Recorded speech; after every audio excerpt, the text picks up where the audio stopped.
Bismillahirrahmanirrahim. Assalamualaikum warahmatullahi taala wabarakatuh. Alhamdulillah wa bihi nasta'in ala umuri dunya waddin. Wassalamun ala ibadihi alladhina astafa amma ba'du. Alhamdulillah, bersyukur kita kepada Allah Subhanahu wa taala kerana diberikan ruang dan peluang untuk kita bersama-sama menikmati webinar Falak pada petang yang berbahagia ini. Moga-moga perkongsian ilmu pada petang ini akan memberi manfaat yang banyak kepada seluruh masyarakat Islam di Malaysia terutamanya. Moga-moga juga menjadi bekalan kita di akhirat kelak insya-Allah.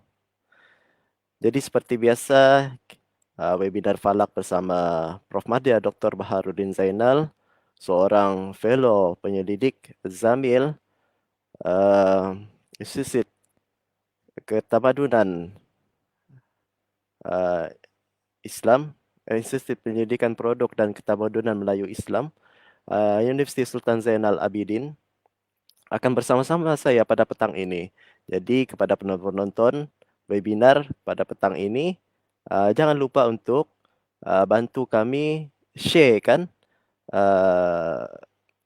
webinar ini kepada ramai lagi di ruangan-ruangan Facebook masing-masing. InsyaAllah kita sama-sama berkongsi-kongsi agar dapat dimanfaatkan webinar kita pada petang ini. Ya, sekarang ada 7 mata yang memandang, 7 mata yang telah sedang melihat webinar ini. Kalau boleh kita tambahkan lagi sebelum kita mulakan webinar, insyaAllah. Okey, sekarang sudah 9. Kita mula sebentar lagi, kita tunggu lagi tambahan supaya tidak ada yang ketinggalan untuk sama-sama kita nikmati webinar kita pada petang ini. Ya, kita setelah pun berada di episod yang ke-7. InsyaAllah bersama dengan Prof. Madya Dr. Baharudin Zainal, kita ada 10 episod. Maknanya berbaki lagi tinggal 3 episod. Jadi sama-sama kita berharap supaya ramai yang mengikuti slot-slot beliau kerana dianya banyak memberi manfaat kepada bidang falak ini tersendiri. Okey, yang berada di Labuan, saya Awang Kubul Khizan bin Awang Batani dari Unit Falak Pejabat Mufti Wilayah Persekutuan Labuan bersiaran langsung bersama dengan penceramah sebentar lagi dalam webinar Falak bicara Mufti berkaitan dengan tajuk amali, kaedah amali dan penyusunan takwim. Macam mana kita di Malaysia ni membuat penyusunan takwim. Bagaimana negara-negara global membuat penyusunan takwim. Bagaimana kaedah amali yang dilaksanakan oleh Jabatan Mufti Negeri-Negeri. Jadi sebentar lagi kita akan bersama-sama mendapatkan ulasan dan penjelasan atau pencerahan berkenaan dengan tajuk yang akan dibahaskan sebentar lagi. Sekarang ada 10 yang tengah live bersama kita. Diharapkan dapat lagi naikkan. Okey, tanpa membuang masa saya menjemput. Assalamualaikum Prof. Waalaikumsalam warahmatullahi wabarakatuh. Apa kabar Prof? Baik, alhamdulillah. Okey, kita telah pun berada di episod yang ke-7. Sekarang ada 11 orang tengah live bersama kita, 12 tengah semakin menaik lagi. InsyaAllah akan naik lagi dalam ketika berlangsungnya webinar ini. Diharapkan penonton-penonton semua dapat bantu share lagi webinar ini supaya dapat dimanfaatkan lagi dengan ramai penggiat-penggiat atau peminat astronomi. Okey, tanpa melengahkan masa lagi, saya menjemput yang berbahagia Prof. Madya Dr. Baharudin bin Zainal untuk memulakan perkongsian beliau pada petang ini. Dipersilakan Doktor. Bismillahirrahmanirrahim. Assalamualaikum warahmatullahi taala wabarakatuh. Alhamdulillah bil alamin wassalatu wassalamu ala asyrafil anbiya mursalin sayyidina Muhammadin wa ala alihi washabihi ajma'in. Allahumma dar anna fa in lam tarda anna fa'fu anna. Allahumma dar anna fa in lam tarda anna fa'fu anna. Allahumma rabbi yassir wa la tu'assir rabbi tamin bil khair innaka ala kulli syai'in qadir. Terima kasih kepada saudara moderator. Okey, jadi hari ini kita berada pada siri yang ke-7. Okey. Jadi tajuknya ialah kaedah amali dan penyusunan takwim. Ini sebahagian daripada rentetan bagi tajuk takwim, aplikasi falak berkaitan takwim yang Bergema sikit, Doktor. ada di okey, slide nampak tak? Slide belum timbul lagi. Ha? Belum muncul lagi slide.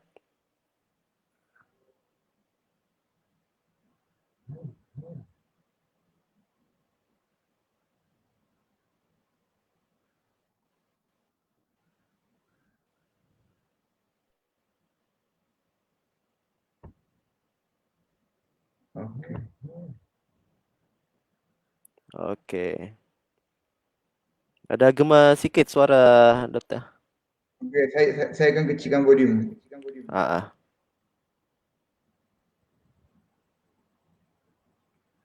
Okey, sebagaimana yang telah kita aturkan bahawa webinar ni bagi aplikasi falak dan ibadat kita dua. Pertama kita telah bincangkan mengenai pendalilan dan teori. Dan kali ini kita akan bincangkan mengenai kaedah amali dan penyusunan takwim bagi melengkapi aplikasi falak dan ibadat berkaitan dengan takwim. Jadi tajuknya ialah kaedah amali dan penyusunan takwim. Okey.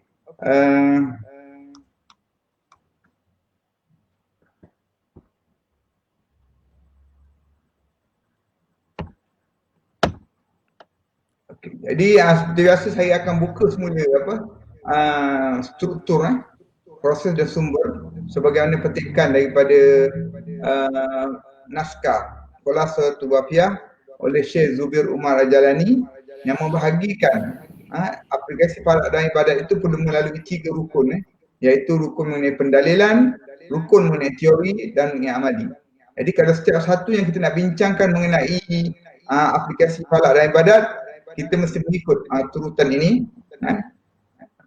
Dan pada kali ini kita berkaitan dengan takwim. Jadi dalam takwim pun ia mengandungi proses pendalilan telah kita bincangkan.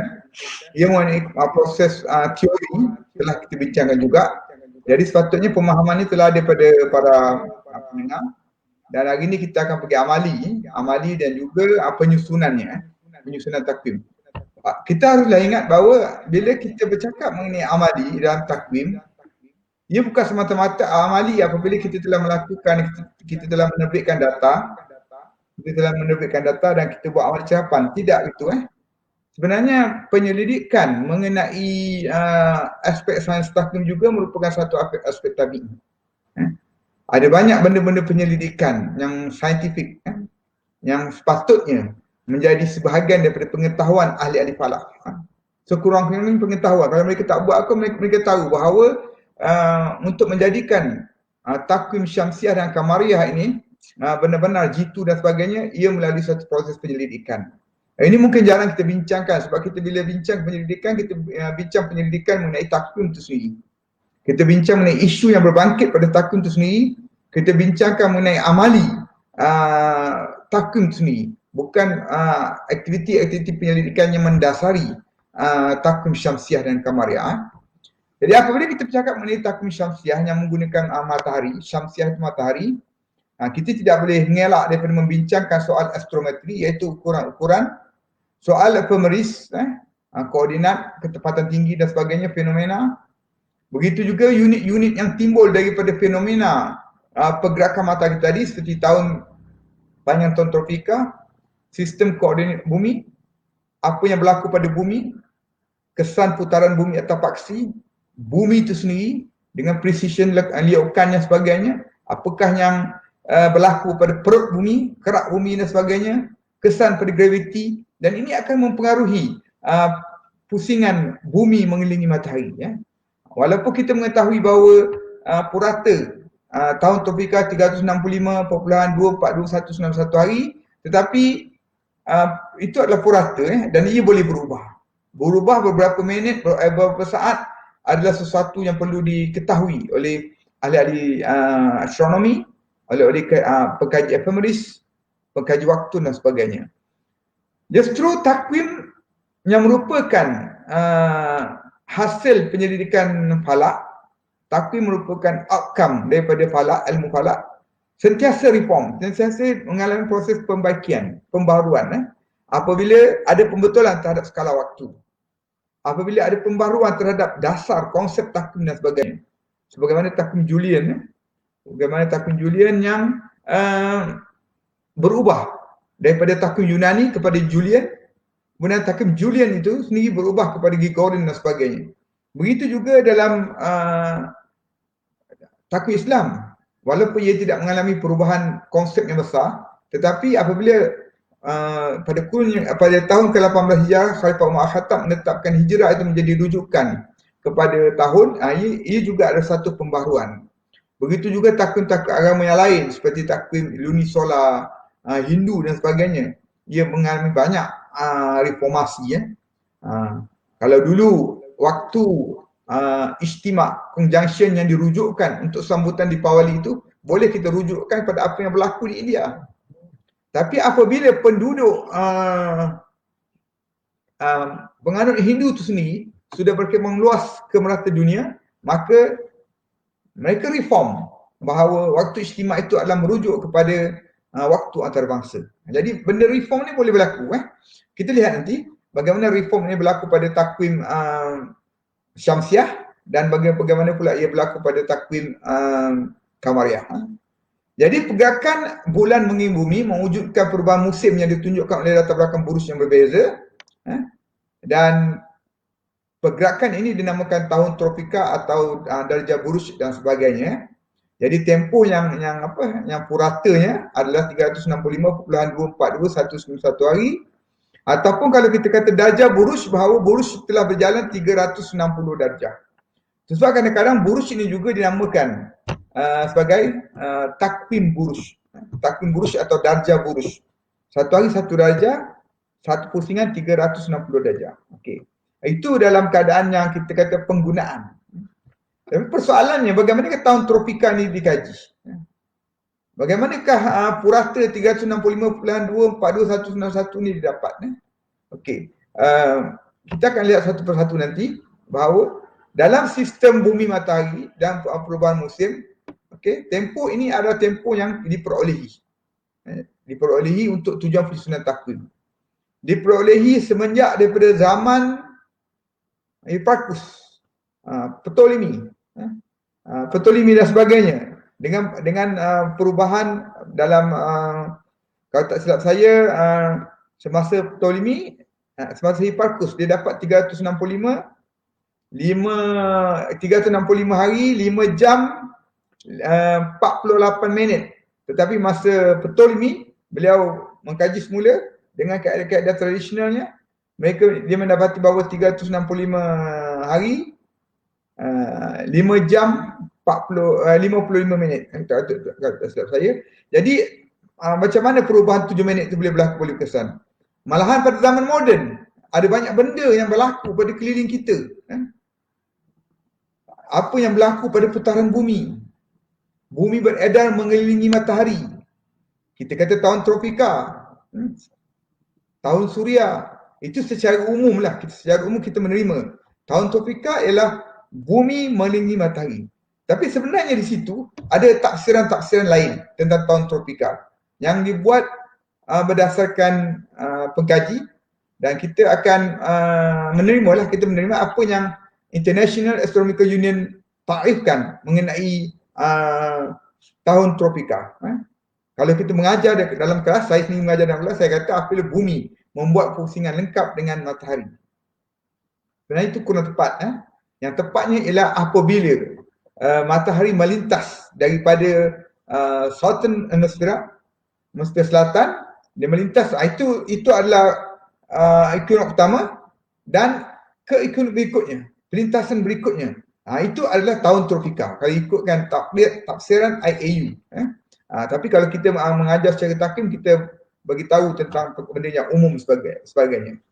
Jadi 365.242.191 hari itu bukanlah tetap, kerana semasa bumi beredar mengelilingi matahari, ada banyak kesan-kesan yang berlaku. Paksi bumi itu, paksi kutub tu, walaupun kita nampak tegak, ia sebenarnya terganggu oleh apa yang berlaku pada perut bumi, apa yang berlaku pada dipanggil apa kerak bumi, pada kerak bumi.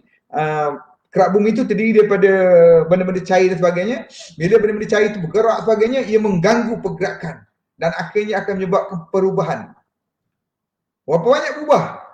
Bukannya 1 saat, bukannya 0.1 saat, mungkin 0.0001 saat. Tetapi itu yang dikesan oleh para saintis.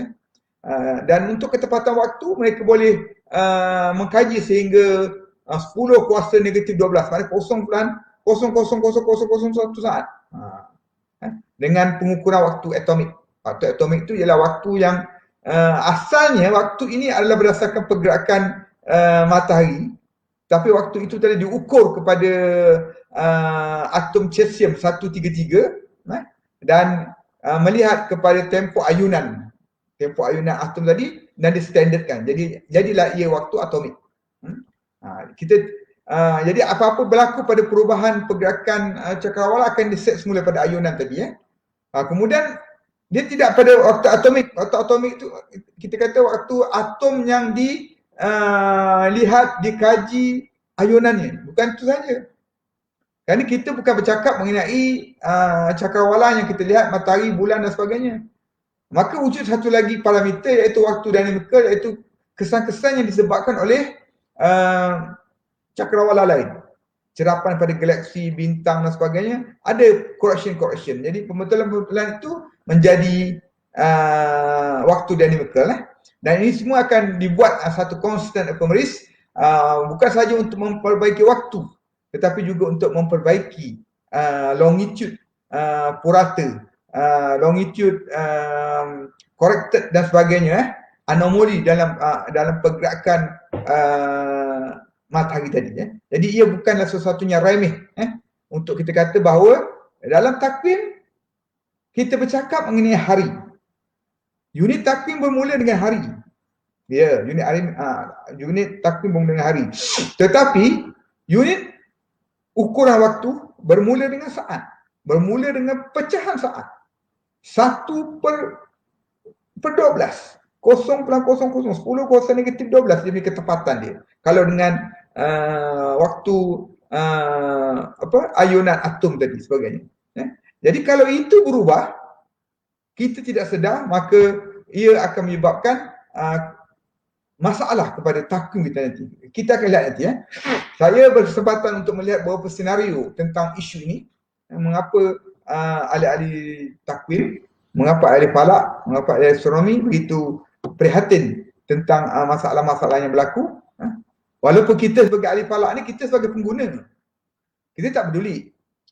Kalau IAU ataupun Badan Geodetik Antarabangsa memberitahu bahawa jam kita perlu diselaraskan, perlu dipercepatkan 0.01 saat, itu benda yang besar. Tidak pernah berlaku. Kerana yang berlaku adalah 10 kuasa negatif 12, 0.0001. Tapi tiba-tiba berlaku, orang awam tak peduli.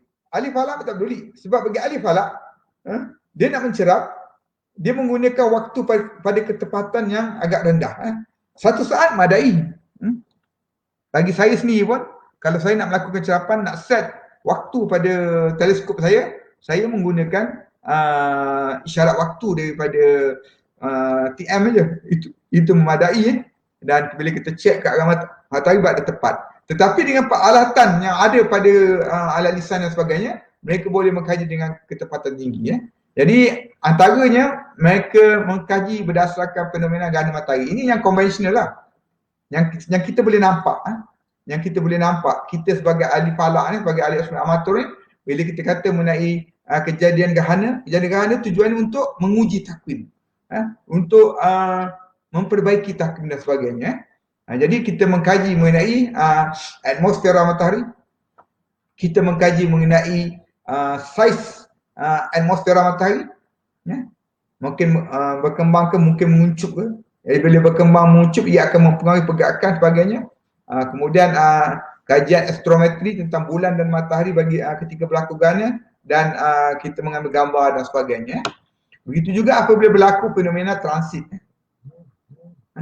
Alhamdulillah, dalam usia saya dapat melihat fenomena transit ni pada tahun 2004 dan 2012.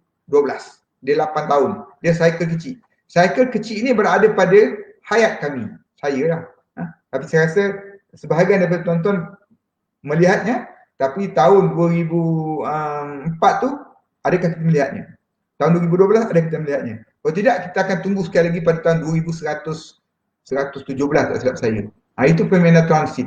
Jadi apa kepentingannya? Sama seperti gerhana, iaitu untuk kita menguji waktu, parameter dan sebagainya.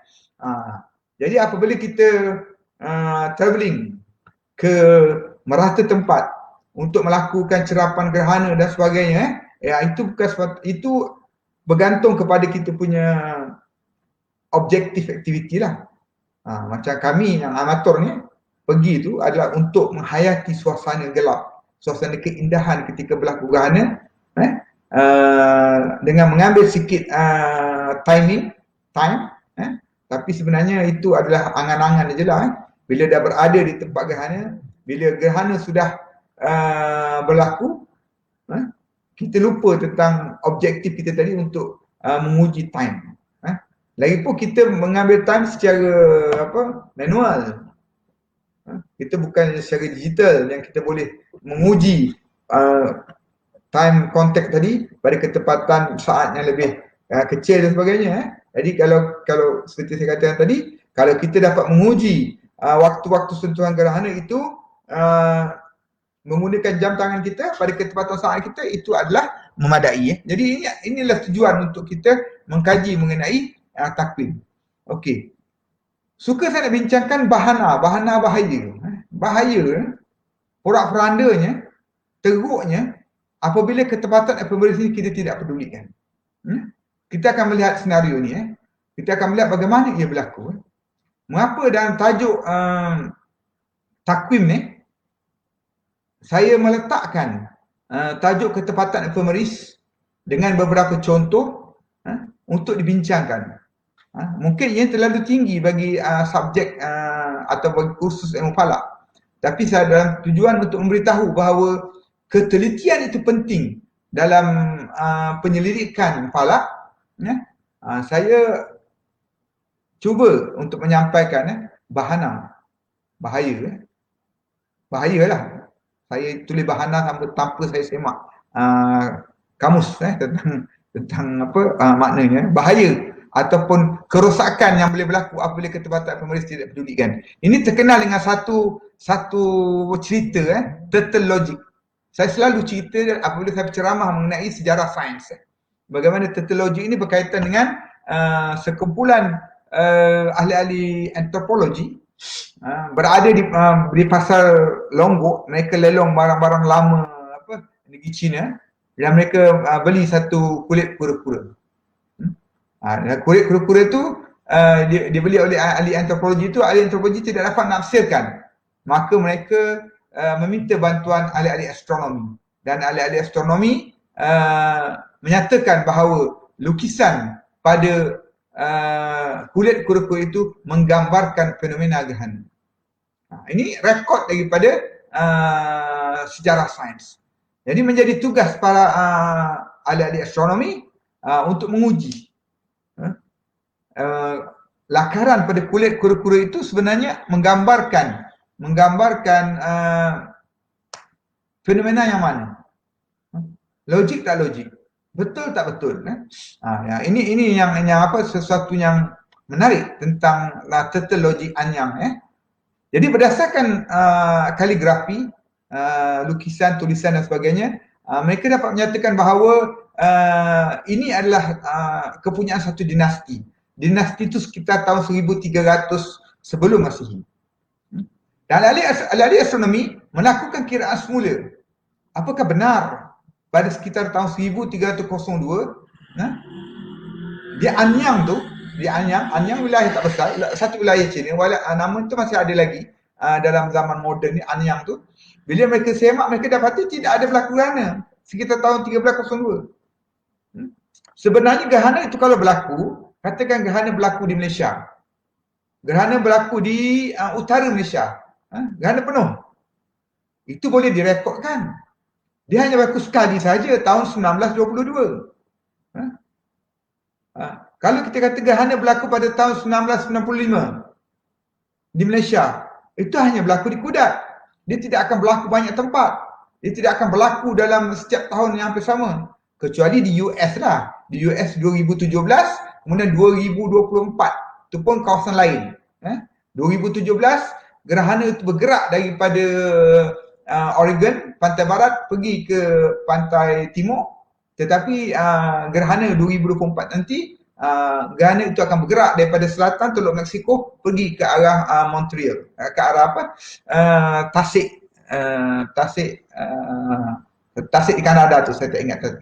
Tasik Ontario, Toronto okey. Jadi berlainan. Jadi bila dikatakan berlaku gerhana di Anyang, ahli-ahli sains menyiasat. Maka malangnya mereka tidak temui dalam masa 1302 ke, 1310 ke, 1290 ke, dalam masa 20-30 tahun tu tidak ada. Tidak kemungkinan berlaku gerhana matahari di Anyang. Jadi apa sebenarnya yang digambarkan oleh pencerap tadi tu? Orang yang mencerap dan melukiskan tu. Di antara statement dalam kulit kura-kura itu ialah, lebih kurang cakap Inggeris lah, bukan cakap Cina, cakap Anyang. 3 flames at the sun and big star were seen. Jaluran bercahaya, serakan tadi, flame tu, macam apa, hembusan dia tu, hembusan gas tu, makan matahari. Dan bintang besar muncul. Itu daripada kaligrafi kulit kura-kura tersebut. Jadi apa sebenarnya yang digambarkan ni? Ini memang gerhana ni. Tapi mereka tidak dapat mengagak gerhana yang mana. Tidak ada dalam rekod fenomena astronomi. Walau bagaimanapun, akhirnya mereka mengambil keputusan untuk apply kesan disturbing, gangguan terhadap pole, proper motion, liukan, spinning, paksi bumi tadi. Mereka mengambil keputusan untuk mengira. Kerana perubahan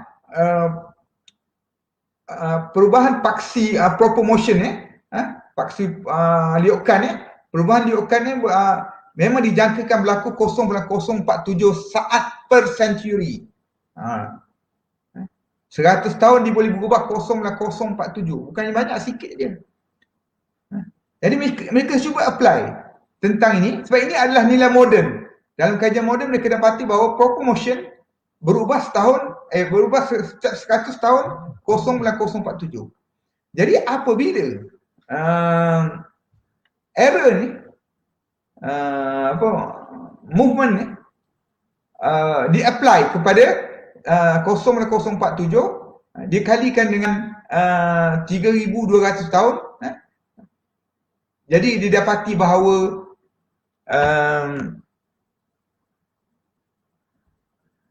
bahawa sebenarnya kalau mengikut kiraan moden yang kita applykan dengan proper motion, gerhana itu betul berlaku di Anyang.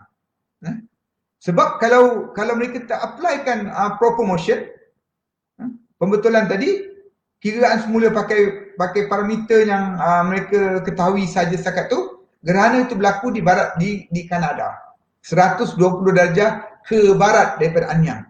Tetapi bila mereka applykan proper motion, gerhana itu betul-betul berlaku di Anyang. Ini kesannya. Mengapa kita perlu ambil kira setiap perubahan-perubahan ini? Jika tidak, ia akan memudaratkan banyak perkara dalam aktiviti astronomi. Cerapa anak bulan, gerhana kita dan sebagainya, matahari, time sebagainya, tak boleh nak nak gunakan lagi sebab ada kesalahan. Okey, kita pergi pada takwim kamariah dengan konsep yang sama bahawa pergerakan takwim kamariah ini juga perlu diteliti. Dia perlu diteliti aspek astrometrinya, ephemerisnya, koordinatnya, fenomena yang berlaku. Apa fenomena yang berlaku pada bulan? Gerhana bulan. Tetapi kebiasaannya untuk semakkan time yang berkejutan tinggi, mereka menggunakan bukannya time sentuhan gerhana, tetapi time sentuhan gerhana pada kawah-kawah bulan tertentu dan sebagainya. Itu lebih spesifik. Kalau mereka kata mereka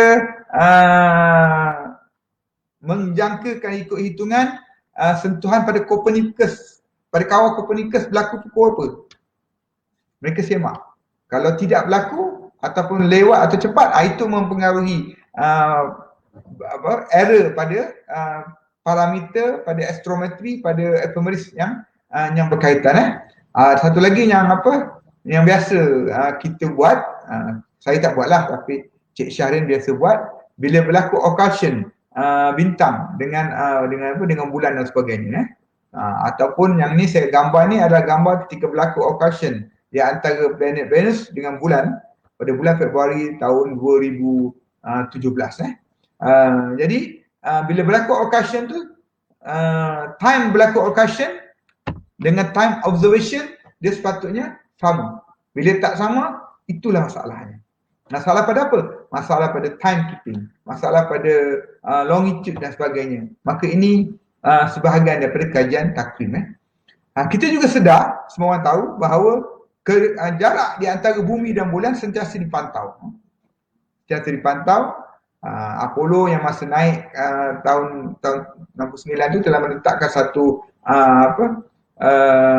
pembalik, dan sekarang ni pun ada beberapa teknologi lain lah, tak menggunakan laser ranging daripada pembalikan daripada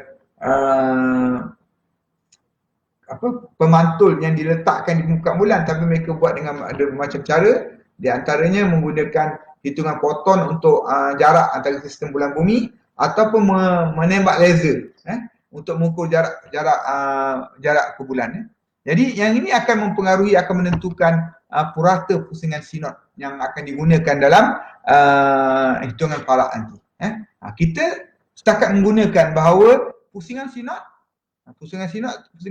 Istimak ke istimak, conjunction ke conjunction, full moon ke full moon, itu sinod. Satu pusingan kamariah. Asyuhur al-ikhtirani. Asyuhur al-ikhtirani adalah 29.53059 hari. Itu kita guna tu. Ya, kita gunakan tu untuk berhujah bahawa satu bulan kamariah ada 29 atau 30 hari daripada asyuhur al-ikhtirani tadi itulah. Kemudian apabila satu bulan dikumpulkan selama 12 lunasi, 12 bulan menjadi 354.36708. Jadi kalau nak buat takwim, dia telah ambil yang perpuluhan, dia kena ambil 354, 355, dan baki itu diberi correction. Beri correction juga adalah sebahagian daripada tujuan untuk menjadikan fasa bulan di langit sama dengan kalender yang digunakan. Dan ini ada dalam amalan para ulama alam Melayu. Kalau mereka menggunakan takwim istilahi, seboleh-bolehnya takwim istilahi mereka itu, yang kita kata berdasarkan fasa purata bulan, mereka nak mendekati fasa bulan sebenar. Kalau mereka menggunakan takwim istilahi, urfi, misalkan dia kata hari ini adalah 5, hari ini ada 4 Zulhijjah, 4 Rabiul Akhir. Fasa bulan di langit sepatutnya menggambarkan 4. Bukan 5, bukan 6. Walaupun itu adalah kaedah urfi, kaedah istilahi, kaedah purata. Jadi mereka menyusun, hebatnya matematik para ulama alam Melayu, mereka menyusun, daripada tempoh purata tadi. Ataupun dalam kes yang saya dapat ni, kalau tak silap saya dalam naskah Tuhfah Az-Zaman, Tuhfah Az-Zaman, kalau tak silap saya tak catat saya dapat mana pada manuskrip ni. Tapi ini ada dalam jurnal Kasturi yang saya telah tulis kira-kira 10 tahun dulu.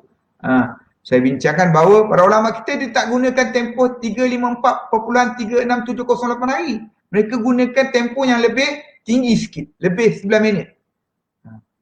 Kemungkinan ia berdasarkan sumber yang mereka terima daripada sumber Arab, sumber Parsi, ialah yang 354.36708 tu adalah moden.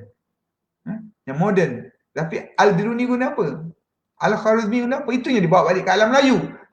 Iaitu satu tahun mereka gunakan 354.375. Beza 11 minit setahun. 11 minit setahun. Okey. 11 minit setahun, maka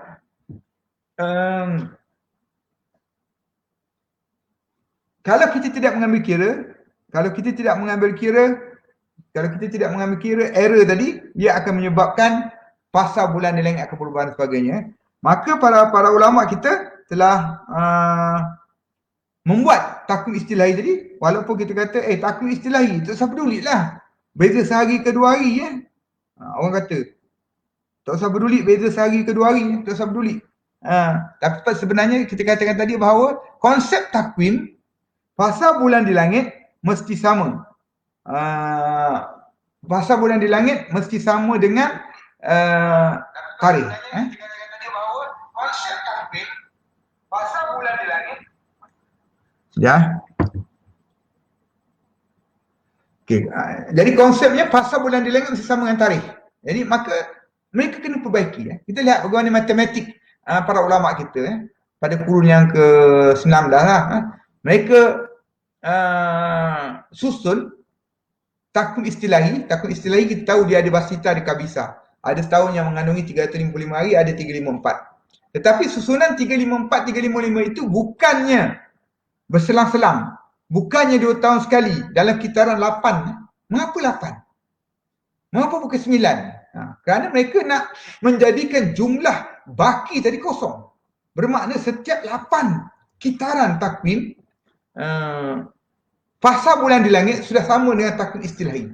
Hebat matematik mereka. Yang ni yang saya temui, yang saya rasa itulah tujuan mengapa jujukan takwim tahun lompat tidak sama antara satu manuskrip ke satu manuskrip. Tidak sama di antara satu ulama ke satu ulama. Tidak sama di antara sumber Mesir, sumber Turki, sumber Parsi, tak sama. Dia ada beza. Tapi setiap satunya dia akan mempunyai kaedah untuk membuang ralat tadi dan sebagainya. Okey, penyusunan takwim habis saya bincangkan mengenai amali. Tadi amali penyelidikan. Amali ada 2. Satu amali penyelidikan, dan selepas kita terbitkan data nanti kita ada pula amali cerapan. Itu sebab dalam kata-kata Syekh Tahir dalam Fatih Kiraan mengenai waktu ini, dia menggunakan satu ungkapan yang amat menarik. Dia kata dalam ilmu falak kita mengukur masa untuk membaca masa. Mengukur waktu untuk membaca waktu. Kita ukur matahari untuk kita set jam, kita baca jam. Kita set jam, kita baca jam, kita ukur matahari, ukur anak bulan dan sebagainya. Kita ukur anak bulan, kita tentukan bila satu hari bulan. Dah sampai 29 bulan, kita lakukan cerapan. Ukur waktu untuk membaca waktu. Dalam khutbah kitab Fatih Kiraan. Okey, penyusunan takwim Syamsiah dan Kamariah seperti mana yang telah kita bincangkan, ada 3. Takwim Syamsiah, takwim Kamariah dan takwim Luni Solar.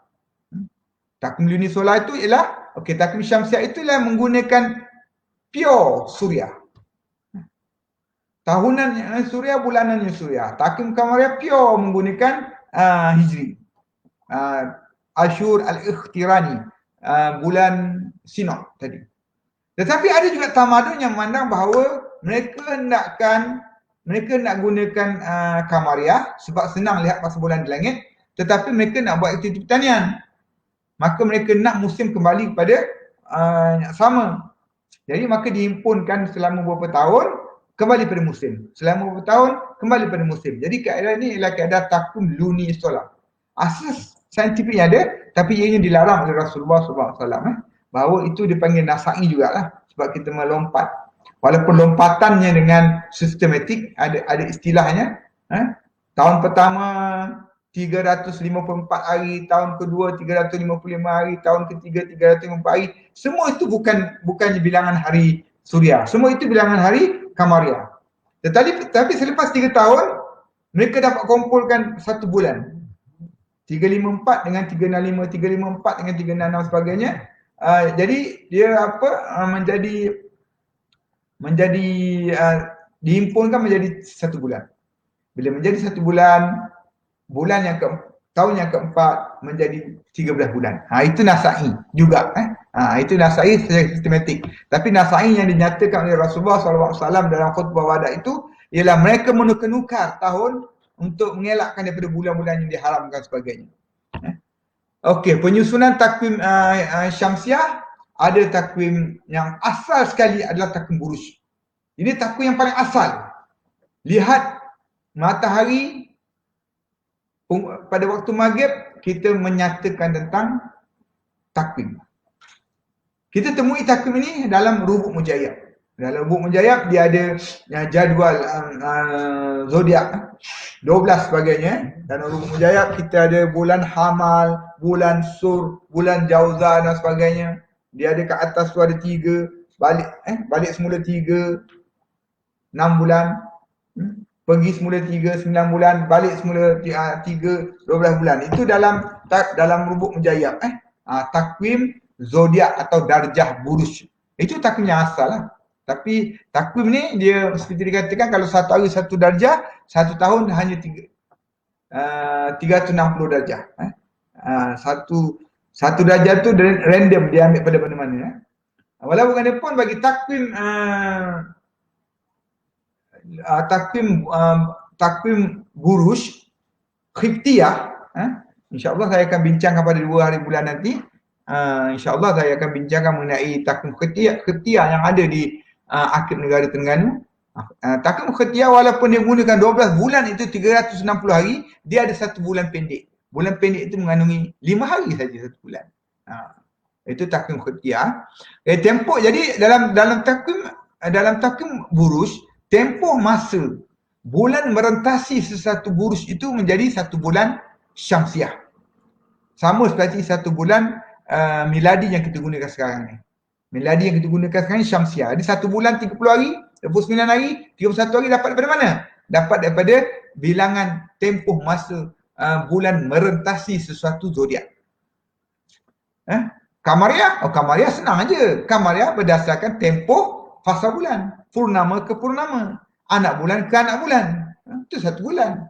Tetapi Syamsiah dia lebih kepada Buruj dan sebagainya. Jadi berapa hari matahari dah masuk ke dalam satu Buruj itu adalah matahari dah masuk dalam satu Buruj itu adalah tarikh dia. Misalkan matahari sudah berada 4 hari dalam Buruj Pisces, 4 darjah dalam Buruj Pisces dan Buruj Hud. Jadi tarikh itu ialah 4 Hud.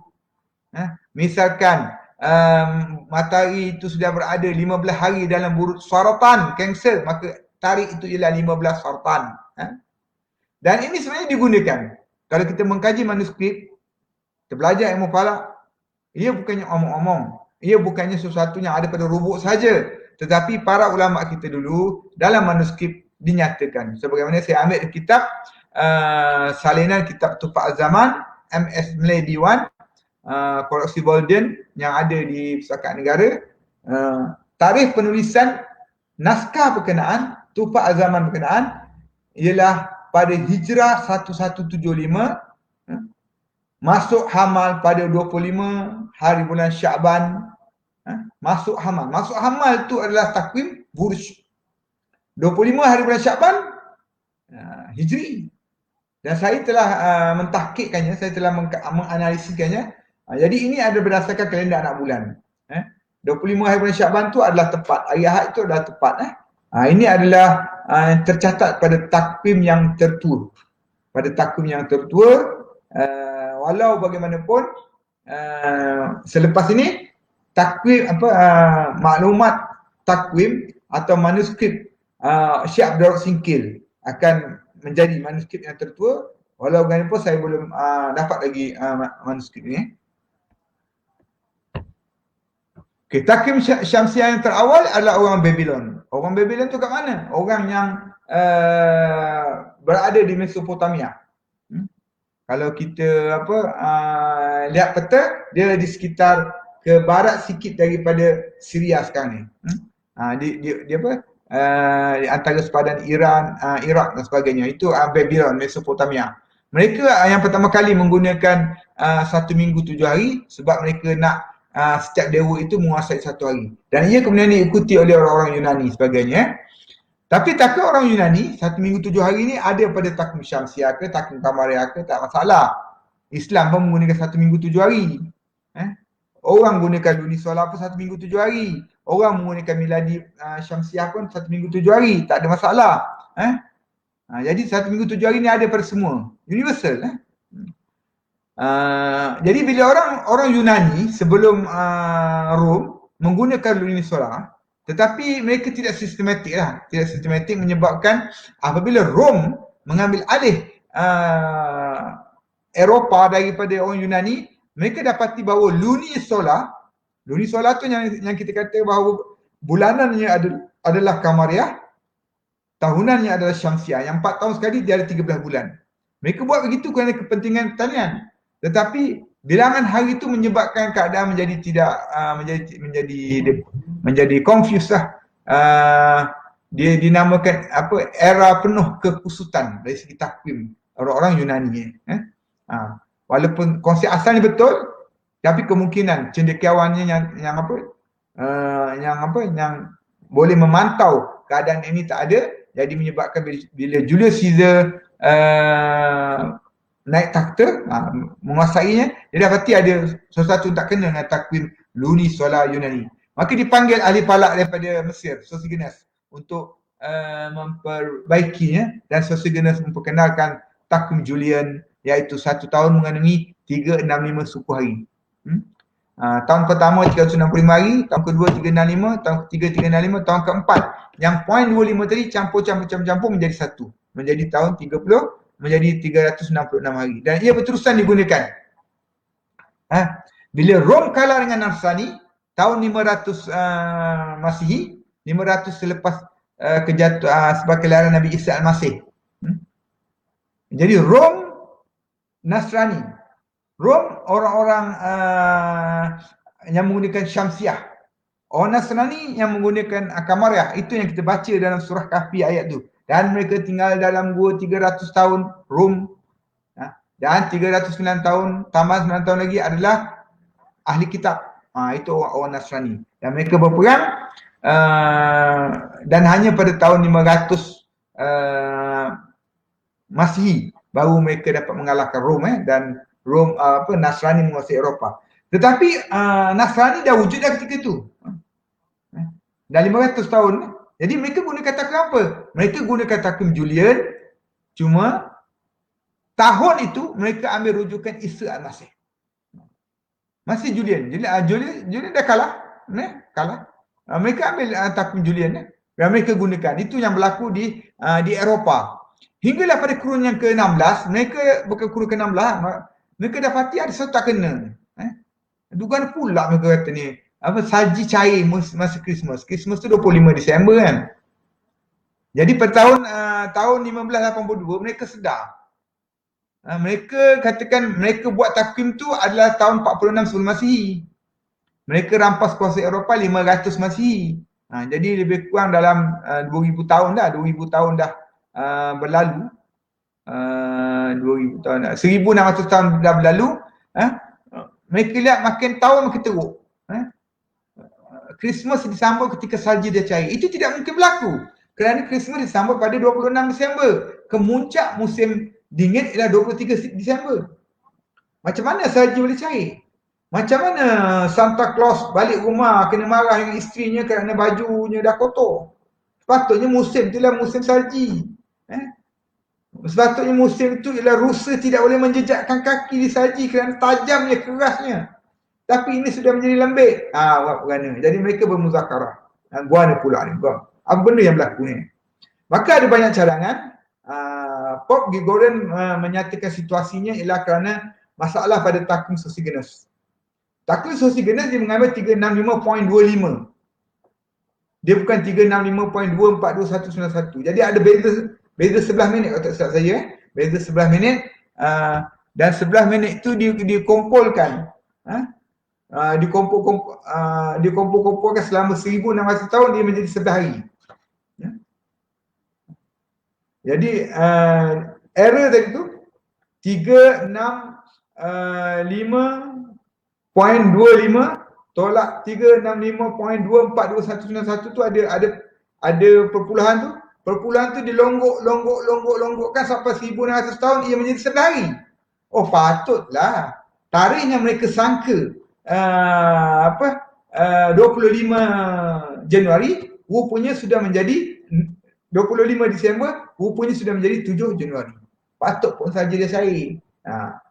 Ya, jadi mereka reform. Ini reform. Reform takvim oleh Gregorian. Dia ada sejarahnya lah dalam persidangan Withaken tu. Kalau dalam kelas biasa saya ceritalah panjang lebar benda ni. Bagaimana Pop Gregorian berbalah dengan seorang lagi Pop apa saya tak ingat namanya, dan akhirnya macam mana keputusan telah dicapai. Jadi kita hari ni 4 Oktober, celik mata besok adalah 15. 5 sampai 14 hilang daripada takvim. Kalau siapa nak sambut birthday, kena sambut ikut Julian. Julian wujud, tapi takvim Gregorian dia tidak wujud pada tahun berkenaan. Okey, itu pada takvim Syamsiah. Lihat dia punya dua senario yang saya nak menggambarkan bagaimana kalau tidak mengambil kira ketepatan ini, masalah ni boleh berlaku. Sekarang pada takvim Syamsiah pula. Pada takvim Syamsiah, pada takvim Kamariah, takvim Kamariah menggunakan tempoh bulan mengelilingi bumi. Dan bumi dan kedua-duanya bergerak mengelilingi matahari. Dan sepanjang pergerakan bulan ni, bulan akan berada dengan bintang tertentu. Dan bintang ini namakan manzilah, manazil. Dan kepentingan manazil ini ialah kita mengetahui di mana kedudukan anak bulan dan sebagainya. Kalau kita kira kedudukan anak bulan, yang saya cuba gambarkan, kalau manzilah itu berada ke barat daripada matahari, anak bulan tak ada. Kalau manzilah itu berada ke timur daripada matahari, anak bulan tu wujud. Sebab manzilah ini ialah posisi bulan. Jadi kalau bulan berada ke barat, mana istimak belum berlaku. Kalau bulan berada ke timur, istimak sudah berlaku. Jadi inilah kegunaan manzilah sebenarnya dalam takwim. Okey, kita pergi pada fasa bulan. Fasa bulan terdiri daripada istimak yang mengambil masa 29.530 hari. Dan dalam satu tahun dia menjadi 354.36708 tadi telah kita bincangkan. Maka adalah tahun Basita dan tahun Kabisanya. Itu kalau kita mengambil kira takwim secara purata. Tetapi hari sekarang ni kita nak bincangkan mengenai takwim yang kita kira kedudukan anak bulan itu sendiri. Dan hitungan anak bulan adalah berdasarkan carta yang saya tunjukkan ni. Bila kita nak kira anak bulan, yang pertama kita kena tetapkan bila nak ru'yah. Ru'yah itu ialah 29 hari bulan. Kita ambil anak bulan Ramadan. Bermakna ru'yah pada 29 Sya'ban. Dia lakukan hitungan anak bulan ada atau tak ada. Tetapi proses untuk melakukan hitungan itu banyaklah. Kena kira koordinat matahari dan sebagainya. Jadi itu hitungan-hitungan yang panjang. Yang panjang yang boleh dikira dengan apa? Dengan jadual ataupun dengan software. Zaman dulu mereka menggunakan jadual yang saya tak tunjuklah pada webinar. Okey. Dan daripada koordinat bulan dan matahari, kiraan kedudukan bulan tu dilakukan, dan kita sekarang ni menggunakan perisian-perisian yang terdapat banyak di pasaran. Kita boleh buat khusus ataupun kaedah hitungan first principle, langkah pertama. Tetapi dalam pasaran banyak dah perisian, kita boleh gunakan perisian saja. Dan kedudukan anak bulan dinyatakan berdasarkan azimut dan altitude. Bila pertama istimak dah berlaku, kita melakukan kiraan.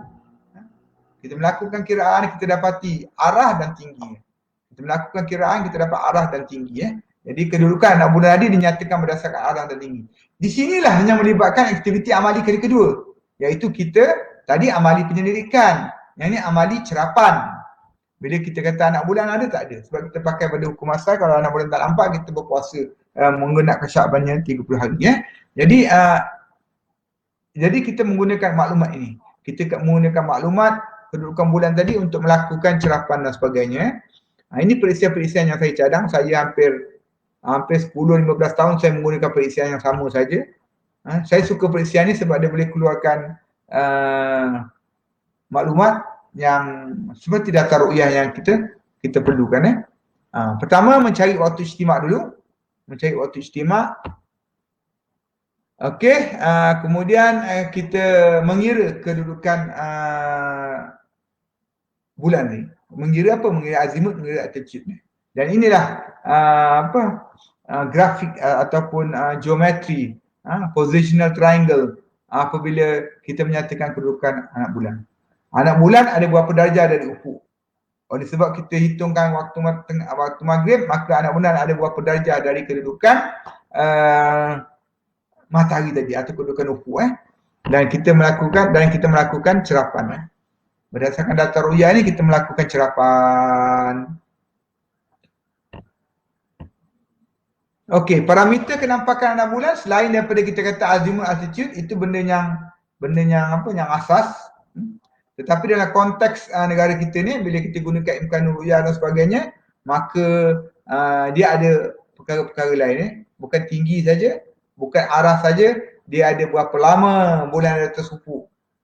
Istimak dah berlaku, bulan ada ke barat, bulan ada ke timur matahari, ada atas timur. Matahari sebelah barat, bulan sebelah timur. Sebab bulan ada tinggi, bulan ada tinggi. Lama bulan atas ufuk, beza kedudukan bulan dengan matahari, beza azimut, kemudian jarak sending atau di Malaysia digunakan istilah jarak lengkung dan ketebalan bulan itu sendiri, kelebaran dan panjang sabit serta peratus bulan dan umur bulan. Ada 6 kalau kita cari lagi mungkin ada 7-8 lagi parameter yang berkaitan dengan sifat bulan itu. Bila kita nak ru'yah sifat bulan tu, yang asasnya arah tinggi, umur 3. Tapi kita boleh kata berapa lama bulan ada atas ufuk. Beza kedudukan pada matahari, jarak sendingnya. Kerana ini akan mempengaruhi anak bulan tu boleh kelihatan atau tak boleh kelihatan. Dan apa pentingnya jarak sending? Jarak sending itu penting kerana ia memberikan maklumat makin besar jarak sending, ia menggambarkan width of crescent. Lebar sabit itu bertambah besar. Dan length of crescent itu akan bertambah besar. Jadi itu pentingnya mengapa di Malaysia pun parameter itu ada digunakan. Length of crescent. Arc of crescent, AL. Dan ini syarat yang digunakan di Malaysia iaitu untuk menyatakan anak bulan itu wujud, tinggi mesti ada 2 darjah, beza azimut tak dikirakan tapi dikirakan jarak lengkung adalah 3 darjah dan umur melebihi 8 jam. Okey, penyusunan takvim hijri yang lain. Tadi takvim anak bulan. Takvim yang kita gunakan di takvim pejabat pihak berkuasa agama seluruh Malaysia. Takvim yang kita gunakan untuk sambut puasa raya. Takvim yang kita gunakan untuk buat apa-apa aktiviti berkaitan dengan Islam. Itu adalah takvim imkanul ru'yah. Tetapi kita juga kena mempelajari beberapa takvim hijri lain, jenis takvim hijri lain.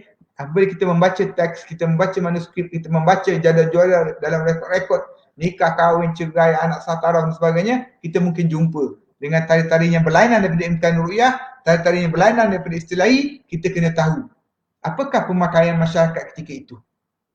Kita tidak boleh jatuhkan hukum. Ingat, dalam kes anak satarah, beza 1 hari antara cukup dan tak cukup menjejaskan status anak berkenaan. Jadi kita kena rujuk amalannya. Kalau kes lama lah, kes lama, kes baru tak masalah. Kes baru ni berdasarkan tarikh yang ada. Kalau kes lama kita kena lihat nikah pakai masa tu, zaman tu gunakan takvim jenis apa dan sebagainya. Jadi takvim istilahi tadi saya dah bincang, 1 bulan mengandungi 30 atau 29 hari secara berselang-selang.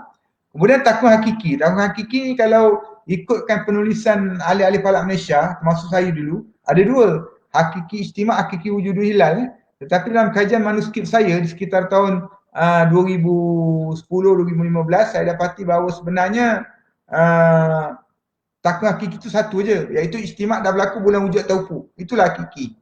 Hakiki istimak tak wujud, hakiki wujud dia tak wujud.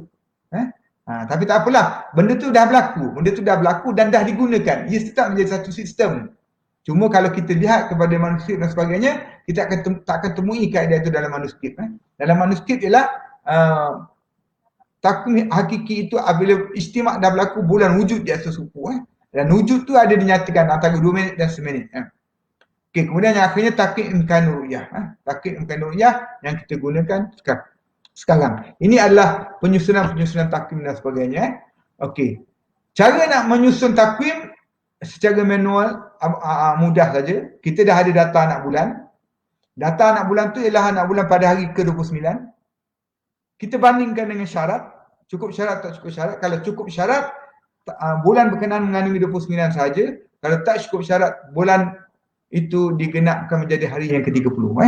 Buat secara programming ke, buat secara manual ke. Tapi kalau untuk mengajar, kita buat secara manual lah. Selepas dapat maklumat kedudukan anak bulan, tinggi anak bulan, umur anak bulan, jarak seni anak bulan, kita senaraikan antara 29 Zulhijjah, 29 Muharram, 29 Safar, 29 awal untuk mendapatkan bulan berikutnya, kita susun. Kalau cukup syarat, bulan sebelumnya 29 hari saja. Esoknya menjadi 1 hari bulan. Lihat pada hujung bulan semula. Cukup syarat menjadi 29. Tak cukup syarat menjadi hari 30 dan sebagainya. Itu kaedah penyusunan takwim imkan ru'yah. Walau apa pun kriteria yang akan berubah nanti, katakanlah kerajaan Malaysia ubah kriteria kepada kriteria lain katakan. Kriteria 24 katakan. 2 darjah tinggi, 4 darjah sending. Keadaannya sama. Kita bandingkan tarikh perkiraan dengan data anak bulan. Cukup syarat menjadi hari akhir, tak cukup syarat menjadi hari yang ke-30. Okey. Okey, ataupun kita boleh buat jadual yang saya tunjukkan ni adalah contoh untuk kita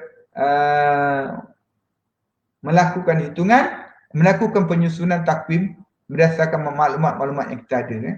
Kita perlu ada maklumat tarikh istimak, waktu istimak, waktu matahari terbenam, waktu bulan terbenam. Sebab nak kira umur bulan nanti dan sifat bulan. Tinggi berapa darjah, sending berapa darjah. Sebab dalam definisi Malaysia, umur bulan ialah istimak keterbenam bulan. Dalam definisi antarabangsa dan tamadun Islam, umur bulan ialah terbenam bulan keterbenam matahari. Benda dah digunakan. Jadi kita anggap itu sebagai satu kaedah lah. Kita boleh berbicara betul tak betul sebagainya, tetapi itu kaedah yang telah digunakan oleh pihak berkuasa Malaysia. Kita kena terima apabila kita nak menyusun takwim hijri. Jadi maklumat-maklumat ni boleh dibuat dalam jadualnya. Orang awam kan nak belajar boleh gunakan, tapi sebenarnya untuk penyusunan takwim ia dikeluarkan oleh pihak berkuasa agama. Okey, takwim kamariah tamadun lain. Ini selalu kita tinggal bila kita bincangkan mengenai takwim kamariah, kita bincangkan takwim hijri saja. Sebenarnya ada pihak lain yang menggunakan takwim kamariah juga. Walaupun takwimnya lunisolar macam takwim Hindu, macam takwim Cina, takwim Hindu, bulanannya kamariah, tahunannya syamsiah. Itu sebab takwim Cina dia boleh berubah. Dia punya 1 hari bulan 1 tahun baru Cina itu, dia boleh ubah daripada akhir Januari hingga minggu ketiga Februari. Begitu juga dengan Deepawali. Dia boleh berubah daripada pertengahan Oktober hingga ke pertengahan minggu kedua bulan November. Jadi bila berlaku pada pertengahan kedua minggu November tu, mana takwim Hindu tu adalah jenis tahun itu adalah tahun lompat lah. Dia 13 bulan. Biasa satu Deepawalinya pertengahan ataupun awal Oktober. Tapi tahun ni awal November. Jadi bermakna bulan ni mengandungi 13 bulan. Itu 13 bulan tu telah saya jelaskan. Okey, jadi kita nak mengetahui, saya petik aja daripada posting saya dalam Facebook, iaitu Deepawali adalah berdasarkan bulan gelap. Bulan gelap berdasarkan waktu istimak sebelum sehari sebelum istimak berlaku menurut waktu antarabangsa. Dalam kes November, istimak berlaku pada 15 November. Pukul 5.08 pagi UT antarabangsa. Dia bukan pakai waktu India. Dulu sebelum tahun 1990, dia menggunakan istimak mesti berlaku di India. Saya tak ingat nama tempat dia. Benares. Tapi selepas tu mereka komplain tak sama seperti amalan masyarakat Hindu yang ada di Eropah, yang ada di Kanada sebagainya. Maka mereka berbincang dan ada keluar declaration takvim Hindu yang baru bahawa istimak itu menurut waktu antarabangsa. Jadi jelas pada bulan November ini istimak berlaku pukul 5 pagi 15 hari bulan. Konsep takvim Hindu ialah hari gelap, hari sebelum istimak. Jadi 14 hari bulan itu menjadi awal, menjadi Dipawali. Awal bulan itu menjadi Dipawali. Kemudian takvim Cina pula, takvim Cina ialah istimak itu mesti berlaku sebelum tengah malam waktu timur jauh. Jadi kalau istimak berlaku 15 November pukul 5 pagi, mana itu adalah tarikh baru bagi takvim Cina. Oleh kerana istimak berlaku 15 November pukul 5 pagi, itu adalah hari pertama. Hari pertama bulan Yanue. Yanue tahun tikus bagi orang Cina. Tapi kalau katakan berlaku pada 15 November pukul 1:30 pagi. 15 November akan jadi 1 hari bulan takvim Cina. Takvim Islam pula jelas. Takvim Islam adalah berdasarkan kenampakan anak bulan. Walaupun istimak nak berlaku 14 hari bulan, 14 hari bulan tu anak bulan tak cukup syarat. 15 hari bulan tu apa? 14 hari bulan tu tak cukup syarat. 15 hari bulan tu menjadi Rabiul Awal hari yang ke-30 dan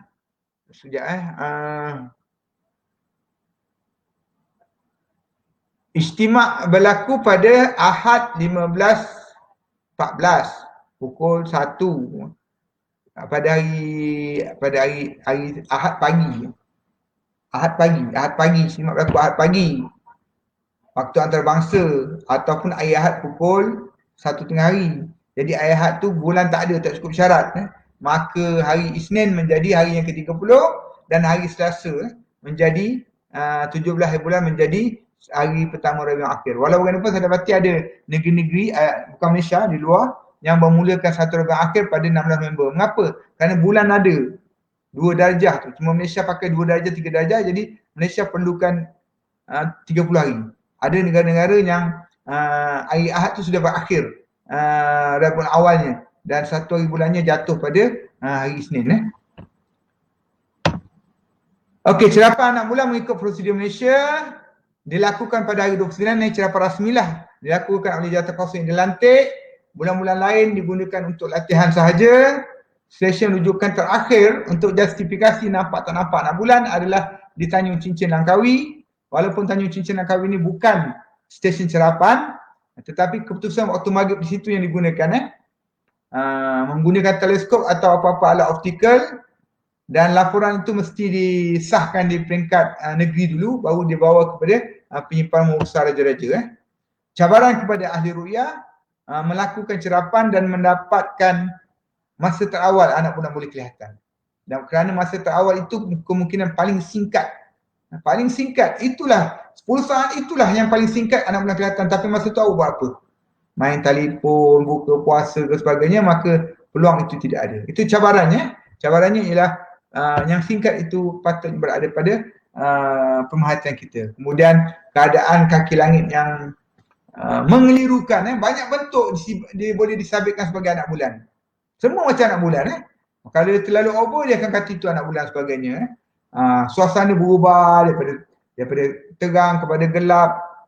Langit semakin sejuk, perut semakin lapar, emosi lagi dan sebagainya. Maka ia akan mempengaruhi segi psikologi dan fizikal pencerap tadi. Yang ketiga, kena ada kemahiran. Apapun alat yang kita guna, kita kena ada kemahiran. Kena pandai mengamati. Awan kalau macam ni, awan ni berlari ke tidak, bila boleh melakukan cerapan anak bulan, bilakah anak bulan akan lepas di kawasan awan. Kita kena bercakap seorang diri semasa melakukan cerapan. Baik kita gunakan alat optikal tu bersendiri atau berkongsi, atau alat optikal tadi telah kita attach dengan kamera. Kita kena pastikan view pada kamera tadi tu boleh nampak anak bulan dan sebagainya. Tapi apa yang saya pakai ialah teleskop saya attach dengan viewfinder yang agak besar sikit, 2 inci, berbanding dengan OTA utama saya tu 90 mm. 90 mm tu biasa kita letakkan dengan kamera, tapi pada finder scope tu kita gunakan untuk letak kita guna untuk mata kasar dan sebagainya. Jadi ini semua kena perfect. Menjelang ru'yah kena perfect, kena buat cahaya matahari, kena bateri kena cukup dan sebagainya. Jadi itu berdasarkan pengalaman lah. Kalau tak ada pengalaman tu jadi payah tu. Kalau tak ada pengalaman tu dia tak tahu nak menganggarkan di mana posisi anak bulan kelihatan. Tak tahu nak menganggarkan bila. Bila tu memang anak bulan dah ada, tapi bila itu berdasarkan keadaan awan dan sebagainya. Pemerhatian kita terhadap skop view pada OTA dan sebagainya. Okey, ini image anak bulan yang pernah kelihatan di Malaysia, daripada yang paling muda 8 jam hinggalah kepada 17 jam lah. 17 jam tu masih rare sebab nilai yang diberikan oleh Ilyas 21 campur tolak 2. Mana umur bulan 21. 19 campur tolak 2. Jadi bermakna kalau kita dapat 21 jam, ada musimnya 21 jam boleh nampak, ada ketikanya musimnya adalah 17 jam boleh nampak. Jadi 17 jam tu masih rare bagi luar biasa lah bagi kenampakan anak bulan. Okey, setakat itu saja yang saya sempat habiskan. Dan pada pukul 4 petang, berbahagialah ikut cara kita. Saya ucapkan terima kasih kepada penganjur, kepada mereka yang mendengar sekarang atau menyimpan yang kemudian dan sebagainya, kepada mereka yang sentiasa menyokong saya, yang sentiasa mengucapkan kata-kata aluan kepada saya sebelum saya melakukan pembentangan dan mengkritik setiap pembentangan saya dan sebagainya. Saya ucapkan ribuan terima kasih. Semoga webinar yang dianjurkan oleh Jabatan Mufti ini dapat memperbaiki diri saya. Yang paling penting memperbaiki diri saya untuk menambah ilmu, untuk memperbaiki PowerPoint dan sebagainya, sehinggalah saya boleh persembahkan balik kepada para pelajar saya mengenai berkaitan dengan ilmu ini. Sekian, wabillahi taufiq wal hidayah. Wassalamualaikum warahmatullahi wabarakatuh. Saya serahkan kepada moderator. Waalaikumsalam warahmatullahi taala wabarakatuh. Begitulah tadi kupasan ataupun pencerahan yang menarik berkaitan dengan tajuk kaedah amali dan penyusunan takwim yang telah disampaikan oleh Prof. Mada Dr. Baharudin bin Zainal, merupakan seorang fellow penyelidik Zamil ataupun dikenali sebagai Zamil Inspire Uniza. Jadi di sini, Doktor, kita ada satu soalan daripada saudara Muhammad Syafiq sebelum kita menamatkan webinar ini. Muzakarah Mabims pada tahun 2016 ada mengutarakan kriteria baru kenampakan hilal, iaitu tinggi hilal dari ufuk tidak kurang 3 darjah dan jarak lengkung bulan matahari tidak kurang 6,4 darjah. Adakah kriteria tersebut akan digunakan bagi menggantikan kriteria lama 238 untuk penyusunan takwim dalam jangka masa terdekat ini? Dipersilakan, Doktor. Saya rasa ini soal dasar mengenai perubahan sebagainya. Dan di Malaysia dia ada jawatan kuasanya lah. Dan mereka juga telah bawa perkara ini kepada technical committee, senior officer, peringkat Mabim. Cuma saya tak pasti senior officer tu dah selesai atau tidak. Kemudian baru dah boleh dilaksanakan di kalangan negara-negara anggota. Saya rasa tahun lepas kot yang dia punya persidangan tu. Jadi saya tidak boleh menjawab lah sama ada akan dilaksanakan bila sebagainya. Tapi sebenarnya bagi orang awam dia mungkin akan sedar benda ni berlaku perubahan. Dia perubahan itu pada tarikh sebagainya. Cuma bagi pengkaji-pengkaji, bagi peminat-peminat mufalak, mereka nak lihat apakah kesan. Saya rasa tak banyak perubahan kesannya, masih sama sebagaimana kalender yang kita gunakan sekarang. Dan oleh kerana kita menggunakan kaedah imkan ru'yah dengan syarat-syarat tertentu, mana pendapat saya lah, amali itu, cerapan ru'yah itu tidak berapa tertekan. Tidak berapa tertekan. Seperti mana dalam webinar lepas tu bila ada Puan Emma bertanya pada saya tentang kalau makan masa yang lama untuk proses sebagainya, ia sebenarnya tidak ada tekanan untuk fotografer tadi, untuk ahli astronomi tadi memprosesnya sebagainya. Kerana kita telah menggunakan kalkulator kaloriah cukup syarat maghrib dilangkaui, keputusan terus dibuat. Tetapi data yang kita terima itu boleh digunakan untuk rekod kajian dan sepatutnya lah. Jadi tajuk ni kena pihak Rustia Mabim ataupun pihak JAKIM sendiri jawab lah. Saya tidak, walaupun saya tahu khabar-khabar angin ni, saya tidak boleh cakap dalam apa dalam forum ini. Terima kasih. Saya ada satu soalan, Pak, Doktor, untuk berkaitan dengan kes anak tidak sah taraf. Jawatan kuasa telah memutuskan bahawa ada 6 bulan dan 2 lazah. Bagaimana kiraan yang sebenarnya untuk pencerahan kepada masyarakat awam di luar sana, kefahaman kiraan hitungan 6 bulan 2 lahza tu? Silakan, Doktor. Okey, sebenarnya saya sendiri pun keliru perkataan 2 lahza tu. Adakah 2 lahza tu ada 2 tempoh? Ataupun sebenarnya 6 bulan kamariah aja. 2 lahza tu menjelaskan tentang interkos dan kelahiran. Ataupun khilafnya pernikahan dengan kelahiran. Jadi yang tu saya tak berani jawab lah sebab saya tidak ada dalam persidangan tu. Jadi 2 lahza maksudnya 2 tempoh 2 ketika tu. Cuma yang menjadi permasalahan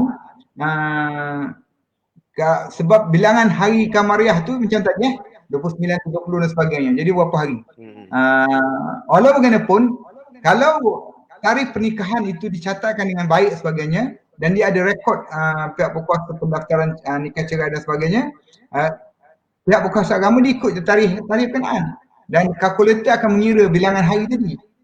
Adakah cukup 6 bulan 6 bulan. Jadi saya rasa pejabat Mufti Wilayah Persekutuan dia memajukan perisian tu akan datang insya-Allah lebih mudah lah. Persoalan sekarang ni ialah masyarakat nak lari daripada masalah itu masalah dia.